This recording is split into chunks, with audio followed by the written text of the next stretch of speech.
Você já se perguntou o que acontece quando um homem ousa desafiar os céus? E se esse homem não fosse qualquer mortal, mas alguém que não só se rebelou contra a ordem divina, mas construiu um império que, por um momento, parecia capaz de mudar o próprio destino da humanidade? A história que você vai ouvir hoje começa com uma simples, porém poderosa, pergunta. O que acontece quando o ser humano tenta ultrapassar os limites impostos por Deus? Imagine uma figura de poder absoluto, alguém que não apenas dominava a terra, mas também desejava controlar o próprio céu. Um homem tão audacioso que, em sua busca incessante por poder, erguia a maior torre que o mundo já viu, a Torre de Babel.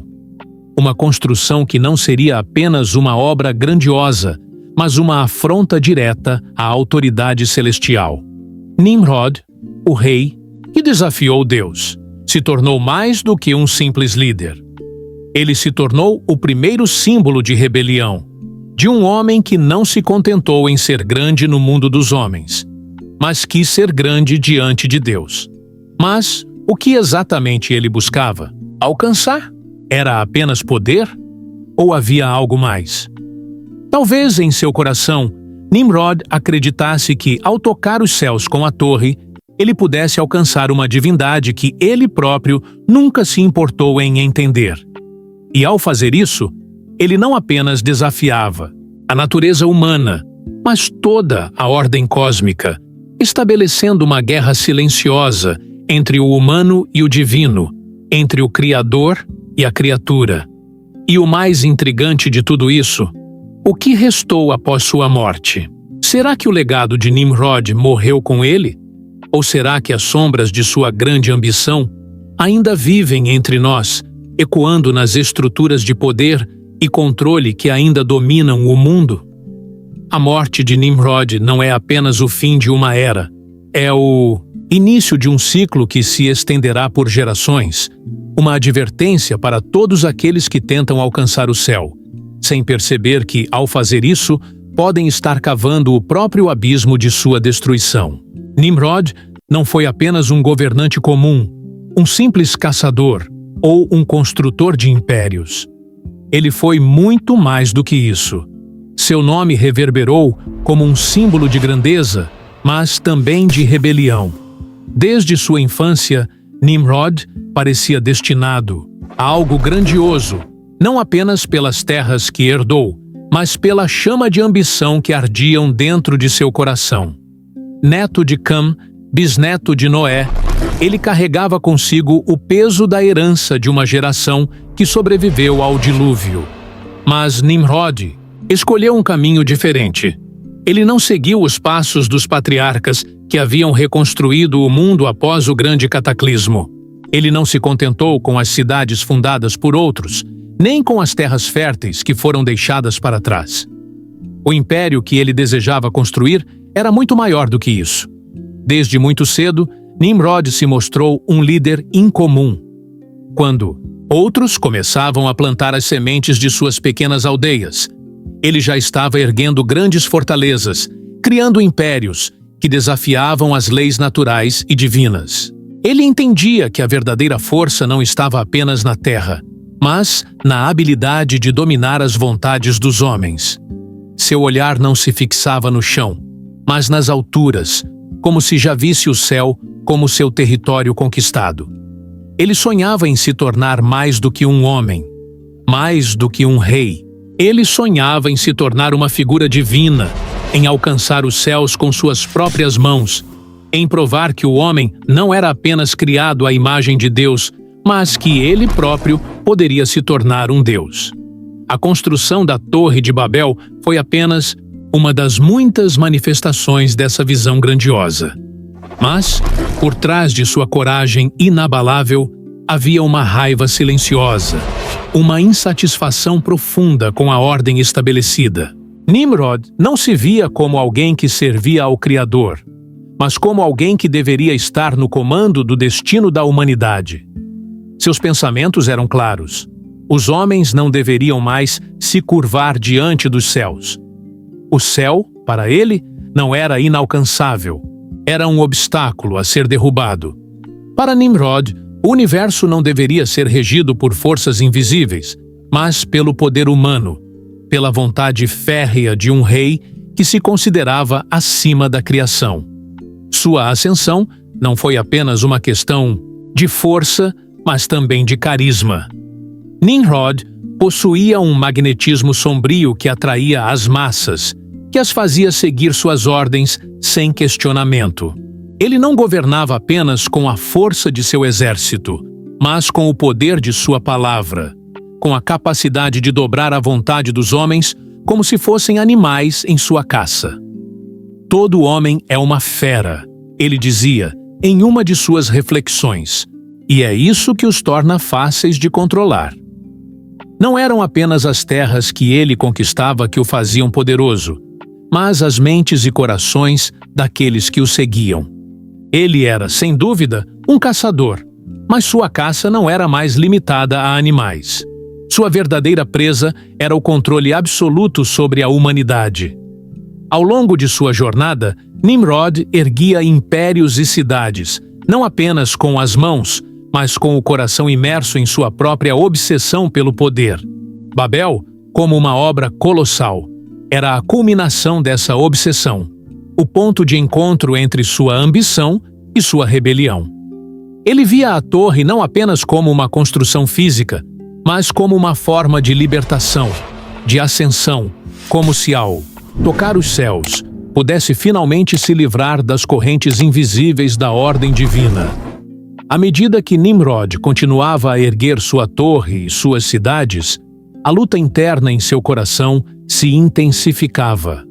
Ele sabia que estava desafiando algo muito maior do que ele mesmo. A arrogância que ele demonstrava ao desejar alcançar o céu não era apenas uma demonstração de poder, era um reflexo de seu desespero interior, uma tentativa de escapar de algo que ele mal compreendia, os limites da própria humanidade. Nimrod não estava apenas tentando tocar o céu fisicamente com a Torre de Babel. Ele estava tentando transcender as limitações impostas pela existência humana e alcançar um poder absoluto, algo que só poderia ser obtido ao desafiar o Criador. O conflito se desenrolava não apenas nas terras que ele conquistava, mas também dentro dele. Em sua busca, implacável pelo controle, Nimrod se afastava cada vez mais da verdadeira essência da humanidade. Ele desejava ser mais do que um rei, mais do que um homem comum. Ele queria ser Deus. A construção da torre, um projeto colossal que exigia a colaboração de milhares de homens, era mais do que uma simples conquista arquitetônica. Para Nimrod, a torre era um símbolo de sua ascensão, uma extensão de seu desejo de alcançar o status divino. Ele não queria apenas governar sobre os homens.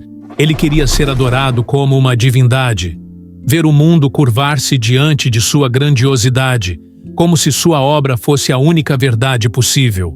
Mas o que ele não sabia era que, ao tentar se elevar acima dos céus, ele estava cavando o próprio abismo. Seus seguidores, embora fascinados por seu poder, começaram a perceber algo que Nimrod se recusava a ver. Havia um preço a ser pago. A adoração que ele buscava não era uma adoração legítima, mas uma forma de escravidão. As cidades que ele fundava, as pessoas que ele governava, eram controladas pela sua tirania, pela sua necessidade de afirmar sua supremacia sobre todos os aspectos da vida humana. Ele manipulava a fé e a devoção das massas como se fossem meras ferramentas em sua jornada para alcançar o poder absoluto. Nimrod estava criando um império, mas também estava semeando as sementes da decadência dentro de sua própria criação. Enquanto a torre subia, Nimrod tornava-se cada vez mais obcecado pela ideia de ser imortalizado. Ele falava de sua obra como se fosse algo divino, algo que não apenas desafiasse os céus, mas que os dominasse. Ele acreditava que, ao construir algo tão grandioso, poderia transcender a morte e tornar-se eterno. Porém, o que Nimrod não compreendia era que a verdadeira imortalidade não se encontra no controle absoluto ou na adoração cega. O que ele estava buscando era a ilusão do poder, uma ilusão que o império que ele erguia jamais poderia sustentar. Por trás da grandiosidade da Torre de Babel havia uma crescente inquietude. Nimrod não conseguia mais ver a diferença entre poder legítimo e a tirania que ele impunha aos seus próprios seguidores. A linha entre os dois se tornava cada vez mais tênue. Em sua mente, o que era necessário para alcançar seu objetivo justificava qualquer ação, qualquer sacrifício. Ele começou a ver aqueles que o seguiam não como pessoas, mas como ferramentas para seus próprios fins. Todo homem é uma fera, ele costumava dizer com uma confiança fria, como se a humanidade fosse simplesmente mais uma presa a ser controlada. A Torre de Babel não foi apenas uma construção grandiosa, foi a manifestação definitiva da ambição insaciável de Nimrod. Cada pedra que ele colocava na torre não era apenas uma parte de uma edificação física, mas uma tentativa de se aproximar dos céus, de fazer o impossível, de provar que ele poderia desafiar Deus e reescrever a ordem divina. O que começava como uma simples fundação para uma cidade se transformava em algo muito mais poderoso e perigoso, uma ferramenta de autoafirmação, um símbolo de que Nimrod não se contentaria com os limites impostos à humanidade. Se os homens podiam ser elevados à grandeza através de suas ações, então por que não alcançar os próprios deuses? Enquanto a torre crescia em altura, também crescia o desejo de Nimrod por poder. Ele dizia, com convicção, que a terra não deveria mais ser governada pelos desígnios de Deus. Ele acreditava que o dilúvio, que destruiu os mundos anteriores, foi uma falha da divindade. Em sua mente, o homem agora deveria tomar as rédeas de seu próprio destino. A terra era de Nimrod para conquistar, e nada, nem mesmo os céus, poderia impedi-lo. Ele via a Torre de Babel como uma arma, uma maneira de alcançar o que ninguém mais ousou buscar: o domínio sobre o cosmos. Os homens que trabalhavam na construção da torre eram parte de sua grande visão. Ele os motivava com promessas de grandeza, alimentava suas ambições com as suas próprias palavras e os fazia acreditar que estavam construindo mais do que uma simples estrutura de pedra. Eles estavam, segundo Nimrod, edificando o futuro da humanidade, erguendo um monumento à grandeza humana, onde o céu não seria mais um limite, mas um alvo. Cada camada da torre que se empilhava era uma alegoria de sua própria ascensão ao poder absoluto. Não era apenas uma construção, era a concretização de sua visão de mundo. Mas o que Nimrod não percebia, ou talvez preferisse ignorar, era que enquanto ele buscava tocar os céus, ele estava cavando sua própria sepultura.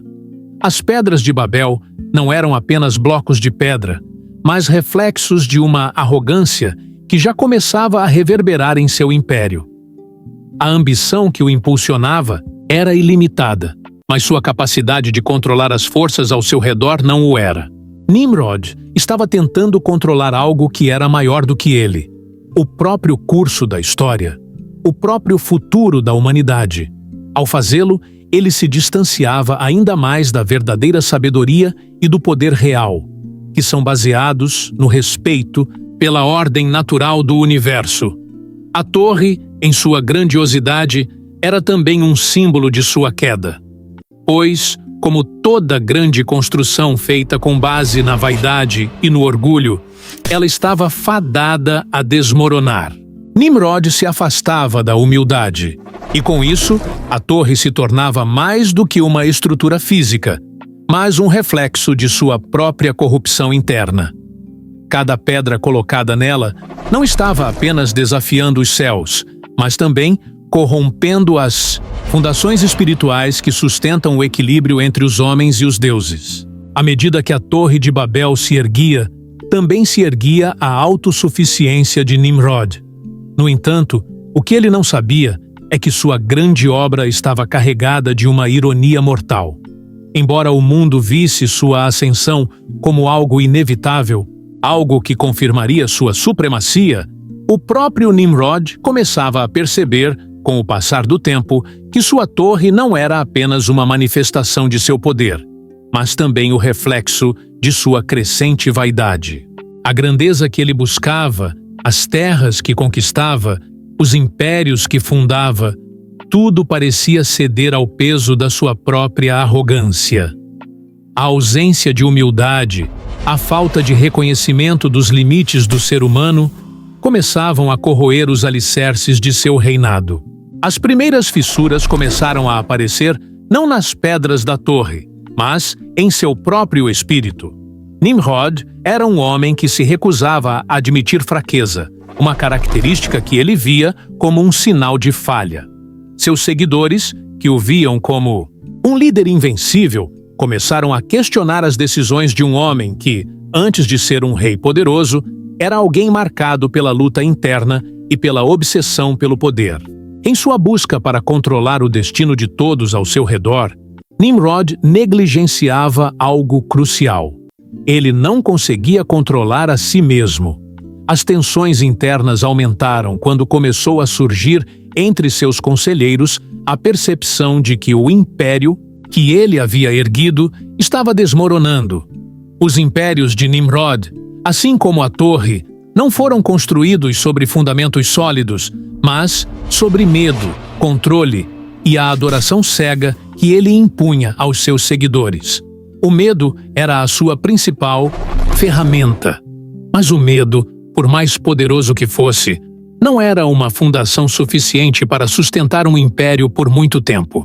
Nos bastidores de seu grande império, Nimrod percebeu que não estava mais no controle absoluto.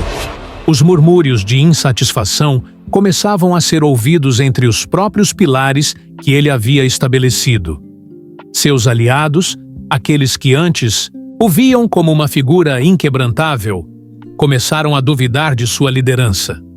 Alguns dos antigos seguidores começaram a ver Nimrod não como um deus, mas como um homem comum.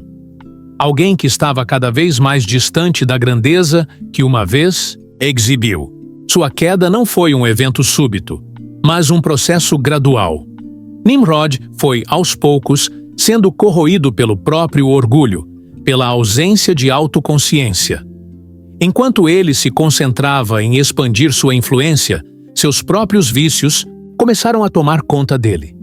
O poder, que ele acreditava ser sua maior conquista, começou a se voltar contra ele.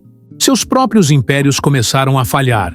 As cidades que ele fundara começaram a mostrar sinais de decadência. E, mais importante ainda, a construção da Torre de Babel, que ele considerava seu maior legado, estava cada vez mais ameaçada pela força do céu que ele tanto desafiava. A morte de Nimrod não foi acompanhada por um estrondo, como muitos poderiam imaginar para alguém tão grandioso, mas foi envolta em um mistério sombrio. Ele, que se via como uma figura invencível, o homem que desafiava os céus, teve um fim silencioso, quase imperceptível. A queda de Nimrod não veio com o estrondo de uma guerra, com o grito da batalha ou o som de uma tempestade, mas com um sussurro no vento, como se o próprio universo estivesse dando fim à história de um homem que ousou desafiar o que não podia ser desafiado. Embora sua morte tenha sido envolta em rumores e especulações, uma coisa era certa. Nimrod não morreu de uma maneira que refletisse o poder que ele tanto procurava. Sua morte foi uma transição silenciosa, uma queda gradual, talvez até mais cruel do que qualquer assassinato ou golpe de traição. Ele, que havia desafiado a ordem divina e acreditado que sua grandeza poderia ser eterna, agora encontrava um fim que refletia a insignificância de sua vaidade. A história de sua morte é marcada por diferentes versões.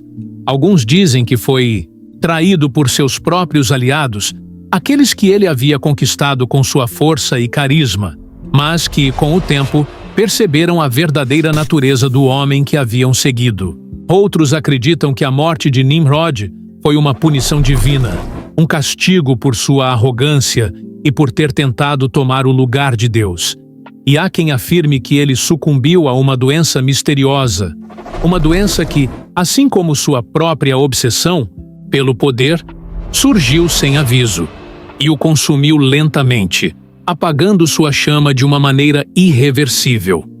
Mas, independentemente da causa exata de sua morte, uma coisa é certa: o fim de Nimrod não foi uma gloriosa ascensão aos céus como ele imaginava.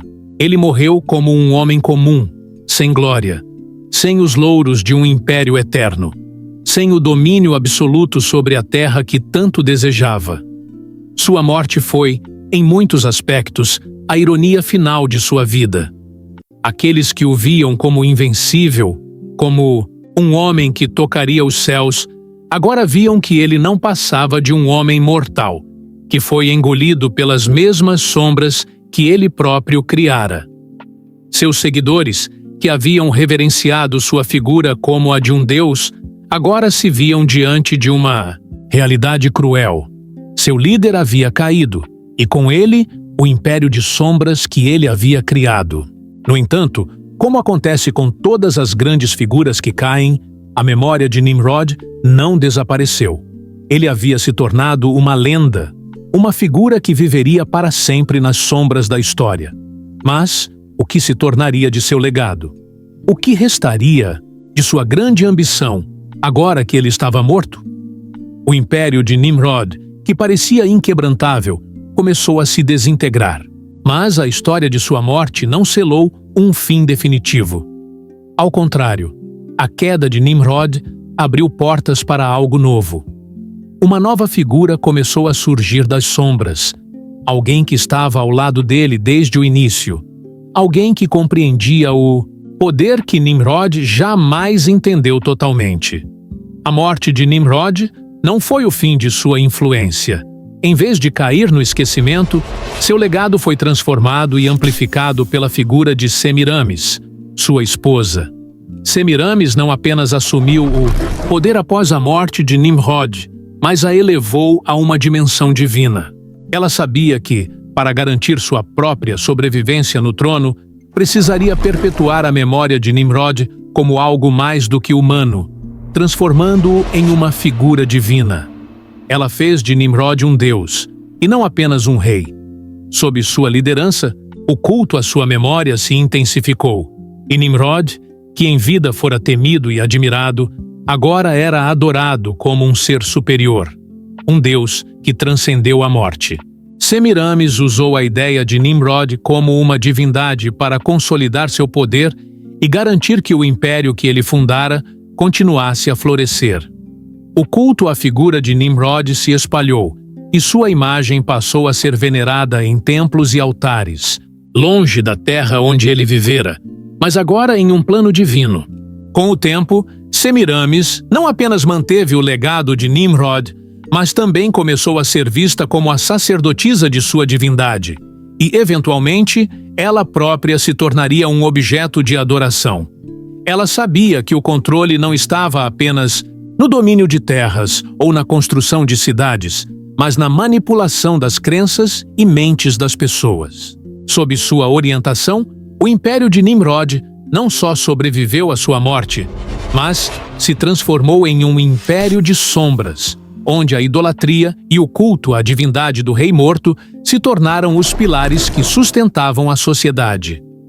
Sob o comando de Semiramis, o império de Nimrod se transformou em algo ainda mais sombrio e corrompido.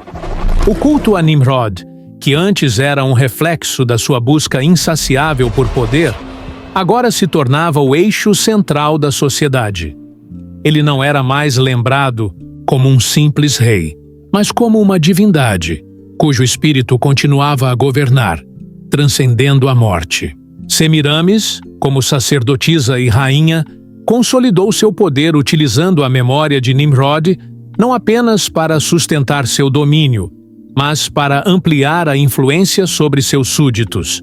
A figura de Nimrod tornou-se um ícone de adoração, uma imagem distorcida que unia a ambição do homem com a manipulação religiosa. À medida que o culto à sua figura crescia, a idolatria tomava conta das cidades que Nimrod fundara.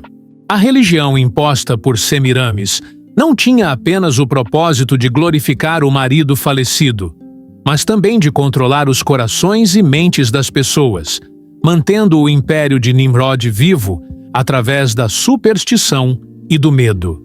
Sacrifícios humanos, rituais obscuros e cultos dedicados a Moloque e outras divindades sombrias se tornaram comuns. Os antigos templos erguidos para celebrar a grandeza de Nimrod eram agora dedicados à sua imagem divina, e os sacrifícios que antes eram feitos em nome do poder terreno, agora aconteciam em um contexto de adoração e submissão espiritual. A história de Nimrod e Semiramis não é apenas uma lição sobre o passado. Ela ecoa nos tempos modernos, servindo como um espelho sombrio das estruturas de poder e controle que ainda dominam o mundo. O ciclo de ascensão e queda que acompanhou Nimrod, alimentado pela arrogância, pela busca insaciável por poder e pelo desrespeito pela ordem divina, é um reflexo claro de como os impérios e as figuras de autoridade, mesmo nos dias de hoje, podem ser construídos sobre fundações frágeis. Como em qualquer império, a busca por domínio absoluto frequentemente leva à decadência interna, onde a manipulação e a idolatria substituem os princípios sólidos de justiça e moralidade. O que Nimrod e Semiramis não puderam prever foi que, no momento em que desafiavam os céus, estavam, na verdade, cavando sua própria ruína. Nos dias atuais, o poder e o controle continuam sendo forças muito presentes, com líderes e sistemas que, assim como Nimrod, buscam elevar-se acima dos outros. O desejo de controlar não apenas as terras, mas as mentes e os corações das pessoas, ainda permeia as estruturas políticas e sociais. As sombras de Nimrod não desapareceram com sua morte, mas continuam a se manifestar nas atitudes de muitos que, em nome do poder, ignoram as leis morais e divinas. A grande pergunta que resta é: quantos Nimrods ainda caminham entre nós, desafiando as leis divinas em nome do poder? Em quantos lugares do mundo vemos figuras que buscam ultrapassar os limites da humildade e da ética, acreditando que, ao dominar os outros, estarão tocando o céu? A reflexão que a história de Nimrod nos oferece não é apenas sobre o passado, mas sobre o que ainda podemos aprender sobre as armadilhas do poder e a queda que pode resultar de sua busca desenfreada. Se você se sentiu tocado por essa história, se ela despertou questões sobre o poder, o controle e as consequências das nossas ambições, curta este vídeo e compartilhe com seus amigos. Deixe um comentário abaixo com a sua opinião sobre o legado de Nimrod e como ele ainda ressoa nos dias atuais. Você acha que o ciclo de ascensão e queda de líderes poderosos é uma constante da história humana? E não se esqueça de se inscrever no nosso canal para mais vídeos como este. Vamos juntos continuar explorando histórias e lições que moldam o mundo em que vivemos. Ative o sininho para não perder nada. A reflexão continua e sua participação é essencial. Vamos crescer juntos.